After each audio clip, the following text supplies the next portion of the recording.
Bienvenue dans les newsletters mensuels de l'Académie Harmonic Universe.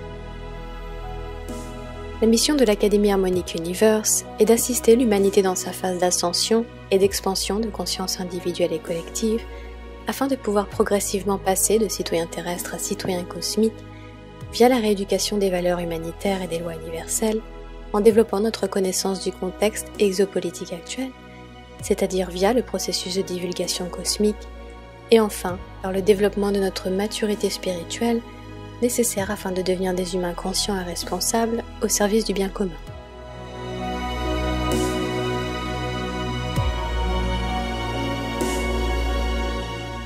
Je suis Laura Marie et au programme de cette newsletter de juin 2018, la loi de cause à effet.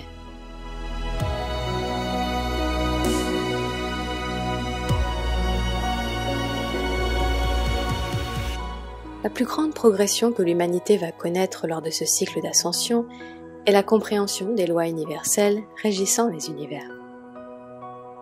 En effet, rien n'est hasard dans la création, et c'est uniquement lorsque nous comprenons cela que nous pouvons nous reconnecter à notre véritable pouvoir créateur perdu. Pourquoi ce pouvoir créateur a-t-il été perdu ?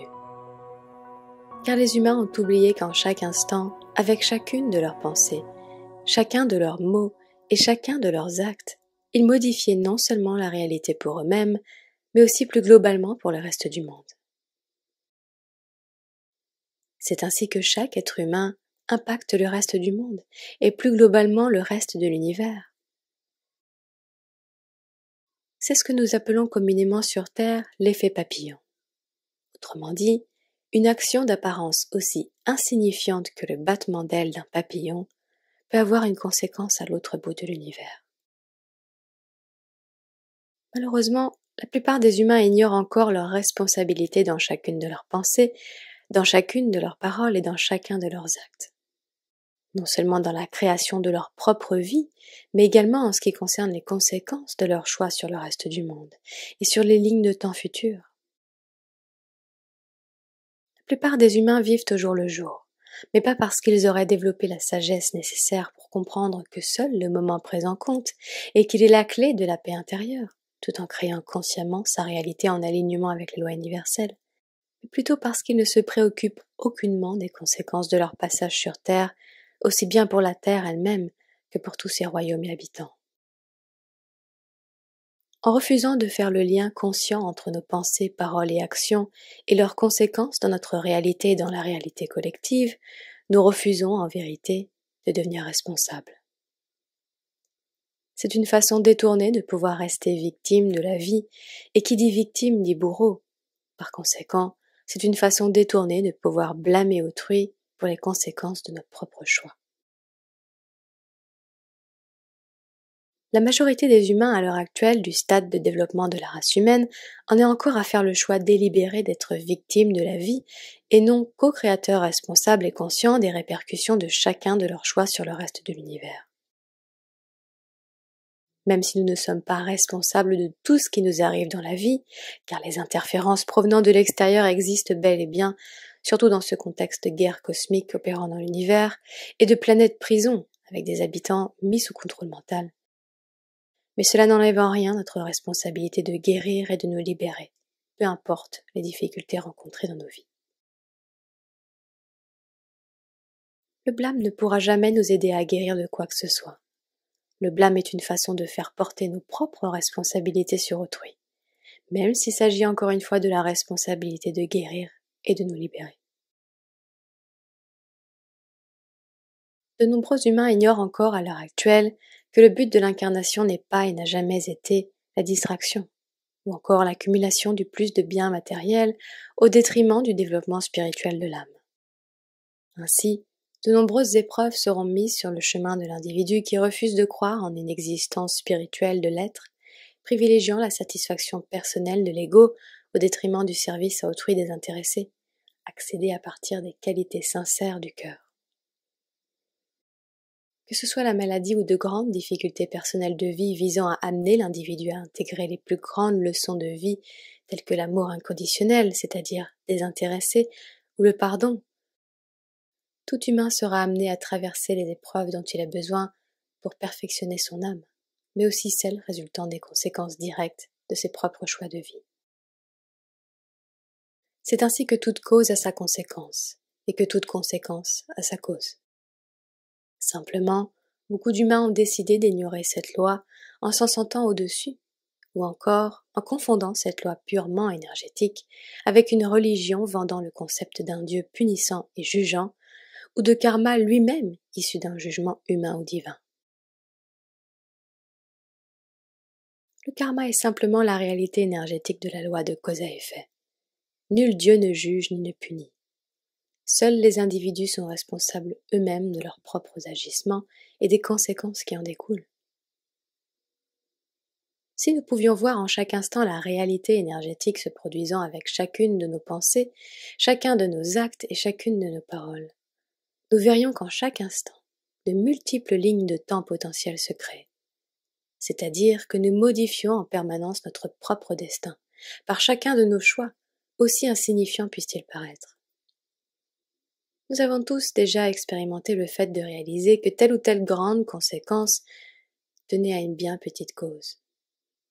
Par exemple, si cet animal n'avait pas traversé la route à ce moment-là, cette voiture ne se serait pas renversée, et le destin des individus à l'intérieur aurait été différent, ainsi que de tous ceux qui y étaient reliés, ou y auraient été reliés. Si nous n'avions pas prononcé cette parole sous la colère, cette dispute n'aurait pas eu lieu, le cœur de cette personne n'aurait pas été brisé, et nous n'aurions pas sombré dans la dépression, et cette personne ne se serait pas suicidée. À l'inverse, pouvons-nous réellement mesurer l'impact d'un sourire dans la rue, d'un mot ou d'un geste gentil à un être cher ou à un inconnu? Si nous pouvions tracer sur la durée les répercussions de chacun de ces battements d'ailes de papillon, nous réaliserions avec effroi ou avec émerveillement à quel point chacun de nos choix modifie en permanence la réalité universelle. De même que si nous pouvions regarder le film de notre vie montrant les conséquences de chacun de nos choix et des lignes de temps qu'ils ont créées, avec sur chacune des potentiels de vie différents, des individus différents, des circonstances de vie différentes, variant à chaque instant, avec chaque nouvelle pensée, chaque nouveau choix. Nous constaterions avec effroi ou avec émerveillement à quel point nous avons été responsables de la création de notre réalité. L'effroi ou l'émerveillement dépend directement du degré de maturité de l'individu.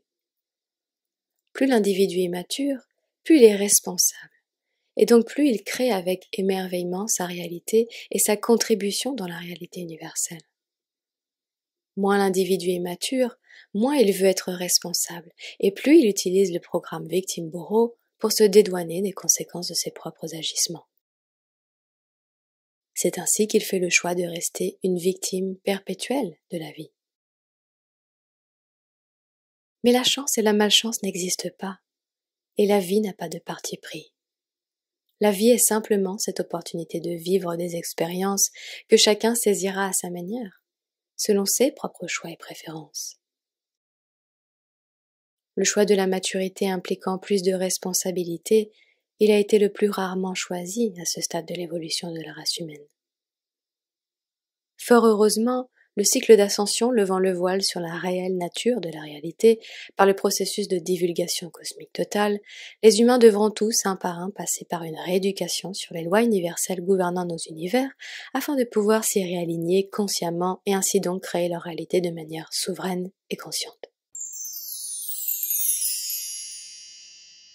Interférence dans la loi de cause à effet. Superposition de karma.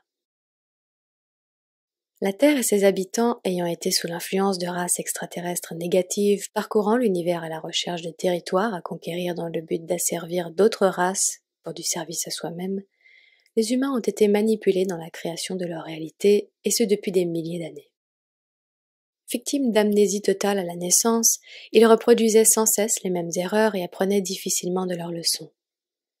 Ces cycles de réincarnation n'étaient pas organiques et étaient créés artificiellement par la matrice de fausse lumière, créée par les races négatives extrêmement développées technologiquement et sachant parfaitement maîtriser l'énergie et la modification de la réalité. ne pouvant elles-mêmes créer de manière organique, étant des races vandales ne souhaitant pas se réhabiliter et en violation des lois universelles depuis des millions d'années, ces races utilisent le pouvoir créateur des êtres que l'on appelle christiques, c'est-à-dire gouvernés par les lois universelles et avec une conscience organique pour modifier la réalité universelle. C'est ainsi que beaucoup d'humains sont sous contrôle mental, par le biais des programmations orchestrées dès l'enfance sur la race humaine et créent une réalité bien loin de celle initialement choisie par leur âme. Ils contribuent, sans le savoir, à nourrir cette matrice artificielle et déconnectée de la véritable existence divine et souveraine, et sont utilisés comme pile énergétique pour nourrir certaines forces dénuées de lumière vivante organique et nécessitant la consommation d'énergie d'autrui pour survivre. Le vaste système de contrôle mental collectif de la race humaine est organisé non seulement par les diverses programmations de société ainsi que religieuses, mais également par toutes sortes d'implants d'intelligence artificielle visant à perturber le processus organique d'évolution d'un être vivant. Ainsi, c'est avec l'intelligence artificielle que les races négatives ont réussi à manipuler et à déconnecter les humains des lois universelles et en particulier de la loi de cause à effet. L'intelligence artificielle est aujourd'hui la plus grande menace pour l'humanité. Dès lors qu'un humain consent à fusionner sa conscience ou son corps organique avec la machine, il consent à abandonner ce qui faisait de lui encore un être christique, c'est-à-dire, loin de toute croyance ou religion, un individu organique, encore relié de manière organique à la source, à la lumière vivante et donc aux lois universelles.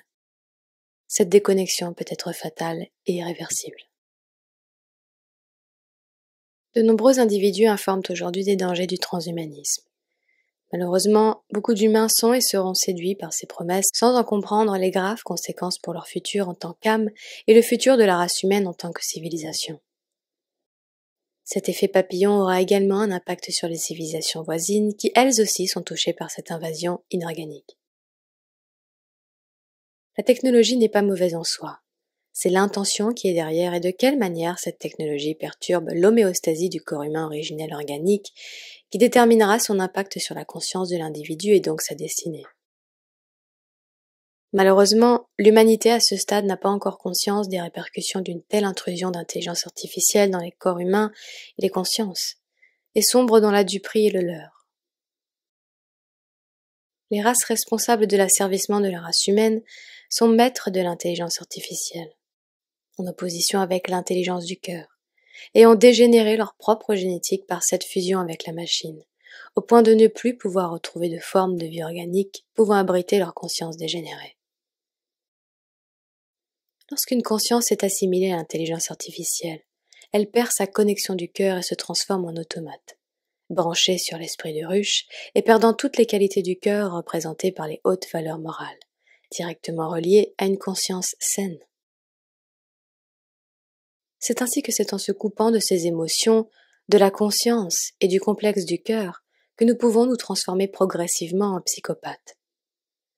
La psychopathie est la caractéristique principale de ces races déconnectées et elle explique bon nombre des comportements humains ou événements historiques innommables et difficilement concevables pour un esprit sain.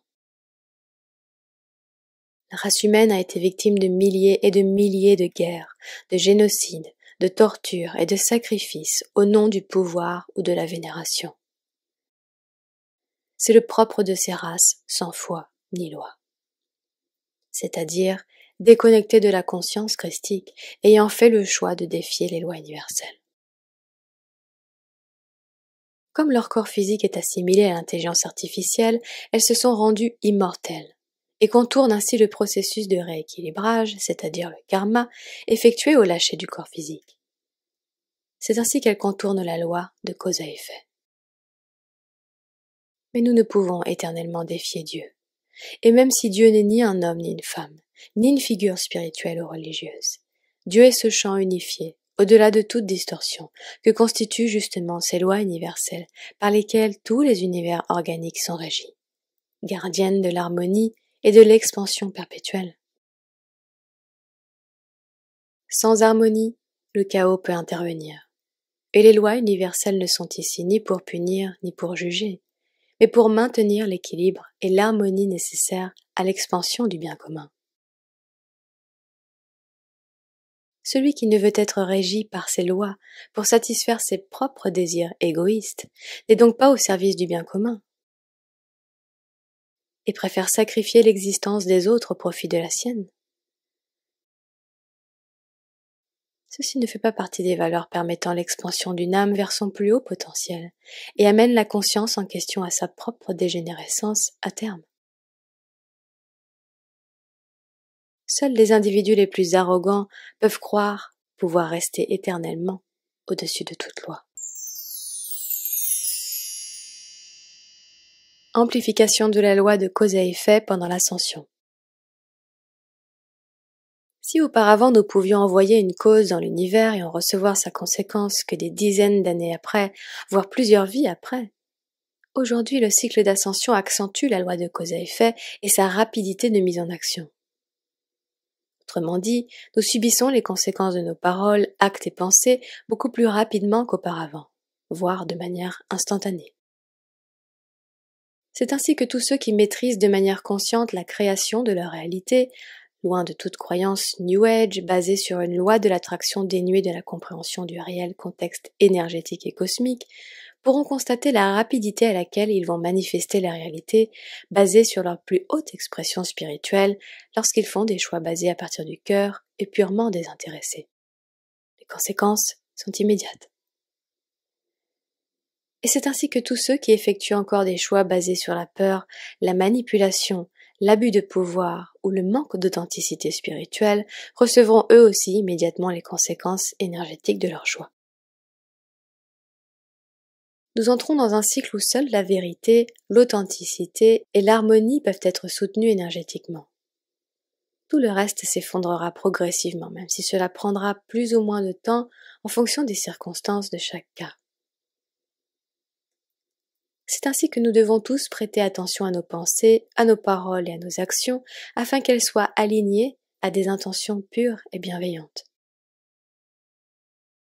En effet, ce ne sont jamais véritablement les actes en eux-mêmes qui sont jugés, mais c'est la vibration de nos intentions qui va attirer dans l'univers leur correspondant énergétique. Une intention pure et bienveillante sera toujours couronnée d'un retour positif.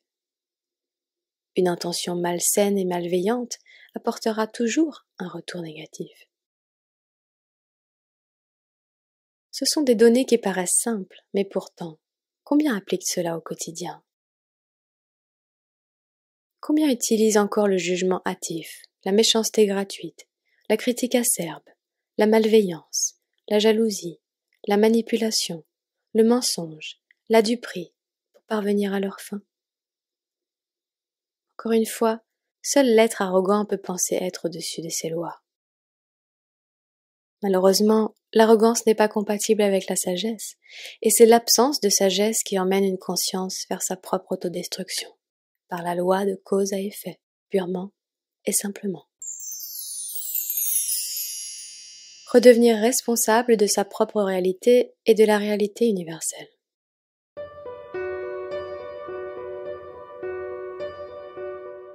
Se reconnecter aux lois universelles implique de réapprendre à créer consciemment sa réalité et à ressentir en soi les répercussions de chacun de nos choix sur autrui.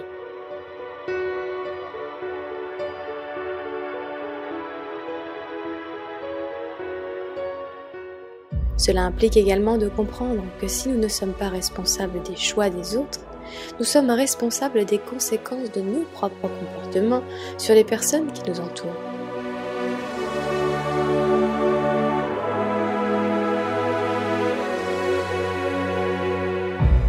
Combien de parents ne comprennent pas leur responsabilité dans l'influence qu'ils ont sur leurs enfants et ainsi donc sur leur destinée? Combien d'humains ne comprennent pas leur responsabilité dans l'influence qu'ils ont auprès des autres humains ou animaux? Combien d'humains se sentent responsables de l'état de ceux qui les entourent, les impactant chaque minute avec la qualité de leur vibration?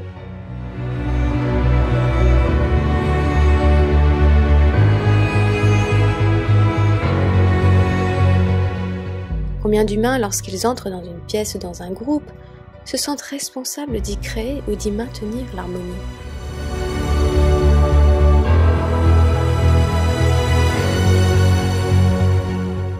Combien d'humains consomment encore des substances hautement toxiques pour eux-mêmes et pour les autres, et blâment ensuite les autres pour les conséquences de leurs propres choix? Combien d'humains adoptent consciemment des comportements destructeurs et se placent ensuite en victime perpétuelle de la vie? Tant que nous ne déciderons pas de nous réaligner aux lois universelles régissant cet univers, nous ne pourrons nous réaligner à une existence propice à notre expansion et à celle de la race humaine dans son ensemble. Le niveau de développement d'une âme est directement relié à son niveau d'alignement avec ses lois, au même titre que le niveau de dégénérescence d'une âme est directement relié au niveau de violation de ses lois.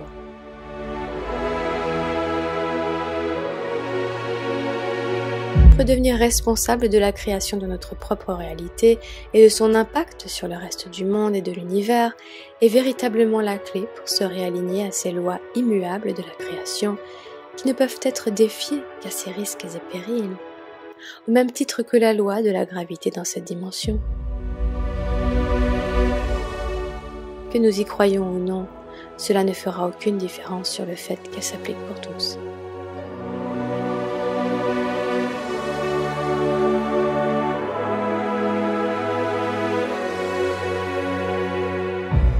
Loi de cause à effet, service à autrui et citoyenneté cosmique.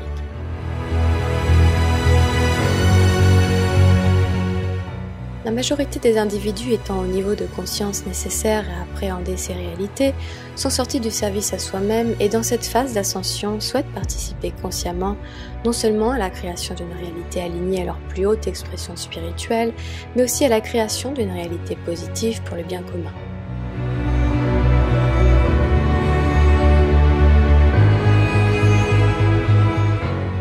Ces consciences sont ce que l'on appelle au niveau cosmique dans le service à autrui et souhaitent s'utiliser comme véhicule pour influencer la conscience collective humaine, protéger le vivant et plus globalement contribuer à l'harmonie sur Terre. Lorsque nous sommes à ce stade d'évolution, nous pouvons utiliser consciemment la loi de cause à effet pour impacter positivement la race humaine ainsi que tous les royaumes peuplant la Terre.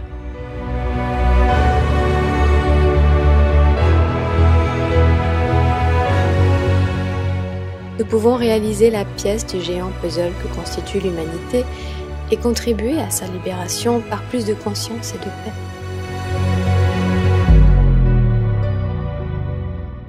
Nous cessons de sous-estimer notre impact personnel sur le collectif en comprenant l'effet papillon et que même les plus petits actes peuvent aboutir aux plus grandes conséquences. Et même lorsqu'ils ne modifient pas l'humanité dans son ensemble, ils peuvent modifier le destin entier d'un individu. C'est ce que l'on appelle être au service du plan divin.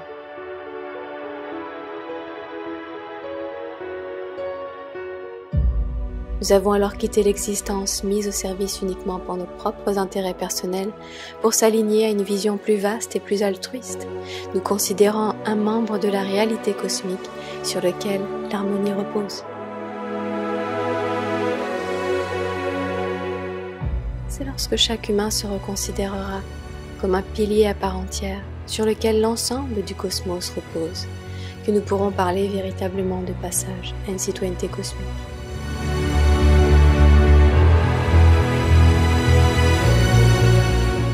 Un citoyen cosmique n'a pas uniquement conscience de sa propre existence, il en fait le lien permanent avec celle des milliards d'autres consciences peuplant les univers.